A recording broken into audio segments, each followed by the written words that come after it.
Story number 1. How do you want to be remembered? More than a decade ago, a man was reading his morning newspaper. To his surprise and horror, he read his name in the obituary column. The newspapers had mistakenly reported the death of the wrong person for sure. He was shocked to read news headline about his death. When he regained his composure, he read it to find out what people had said about him. The obituary included sentences like, "Dynamite King dies," and "He was the merchant of death." The man was the inventor of dynamite, and when he read the words, "merchant of death," he asked himself a question.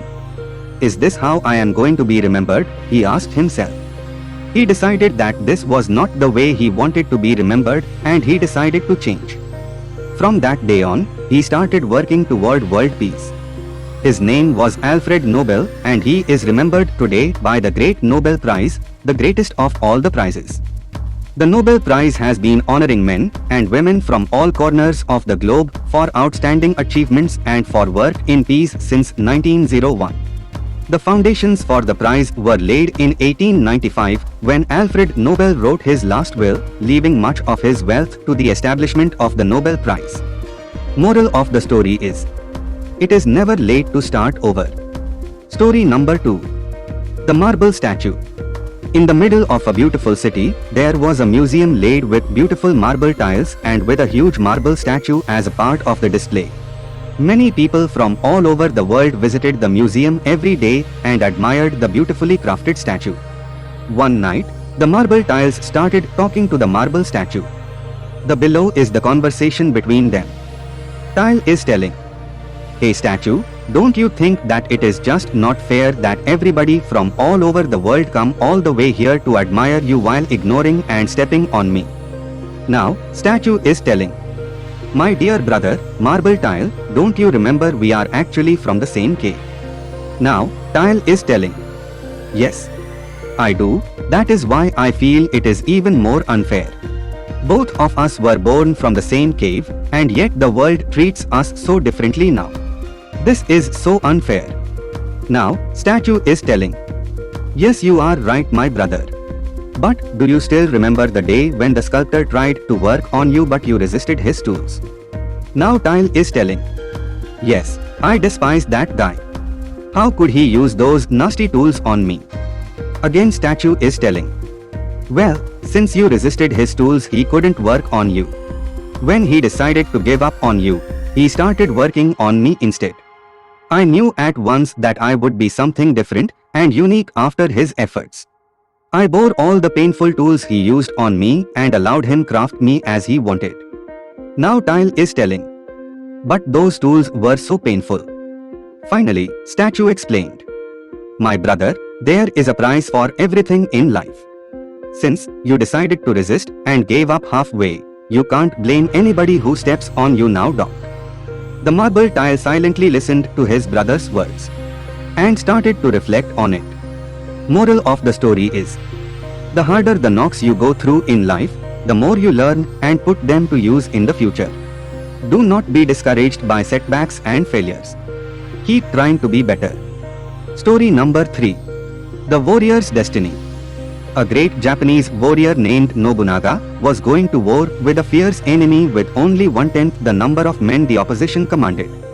He knew that he could win the fight with a well-planned strategy, but his soldiers were in doubt. On the way, the leader stopped at a Shinto shrine and told his men, "After my visit to the shrine, I will toss a coin. If the head comes, we will win. If tails, we will lose. Destiny holds us in her hand." Nobunaga entered the shrine and offered his prayers. Then he came forth and tossed a coin in front of his men. Heads appeared. The soldiers were filled with confidence and were eager to win the battle. "No one can change the hand of destiny," one of his attendants told him after the battle. "Indeed not," said Nobunaga and showed the coin, which was doubled with heads on the both sides. Story number 4. Purpose of life. Once upon a time, there lived a wise man. He was the head of the local administration of a small village.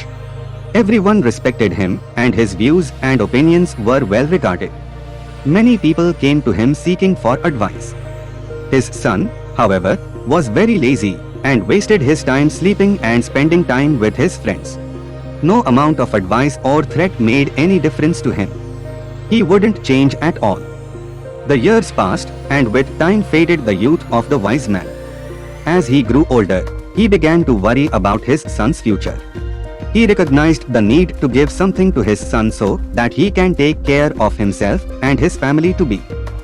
One day, he called his son to his room and said, "My son, you are no more a kid now. You must learn to take responsibilities and understand life. I want you to find the real purpose of your life, and when you find it, remember it always, and you will lead a life full of happiness and joy." Then he handed his son a bag. When the son opened the bag, he was surprised to see 4 pairs of clothes, one for each season. There also were some raw food, grains, lentils, little money and a map. His father continued, "I want you to go find a treasure. I have drawn a map of the place where the treasure is hidden. You need to go and find it." The son loved this idea. The next day, he eagerly set out on a journey to find the treasure. He had to travel really far across borders, forests, plateaus and mountains. Days turned into weeks and weeks turned into months. Along the way, he met a lot of people. He was helped by some with food and by some with shelter. He also came across robbers who tried to rob him. Slowly the season changed, and so did the landscapes along with it. When the weather was unpleasant, he halted for the day and continued his journey when the weather cleared. Finally, after a long year, he reached his destination. It was a cliff. The map showed the treasure being placed below the cliff under the tree. Upon spotting the tree, he began to dig the ground. He searched and searched around it, under it, on it, but found nothing. He spent 2 days looking and digging for the treasure. By the 3rd day, he was so exhausted that he decided to leave. Disappointed over his father's lie, he headed back to his home. On his way back, he experienced the same changing landscapes and seasons. This time, however, he halted to enjoy the blooming flowers in spring and the dancing birds in monsoon.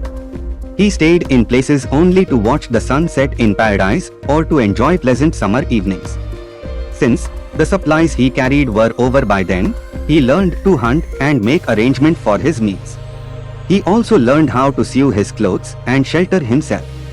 He was now able to determine the hour of the day by the position of the sun and plan his journey accordingly. He also learned how to protect himself from wild animals. He met the same people who had helped him earlier. This time he stayed a few days with them and helped them in some or the other way to repay them. He realized how nice they were to an ordinary passerby who had nothing to offer to them in return. When he reached home, he realized it had been 2 years since he left the place. He walked straight into his father's room. "Father," he said. The father immediately jumped to his feet and hugged his son. "So how was your journey, my son? Did you find the treasure?" he asked.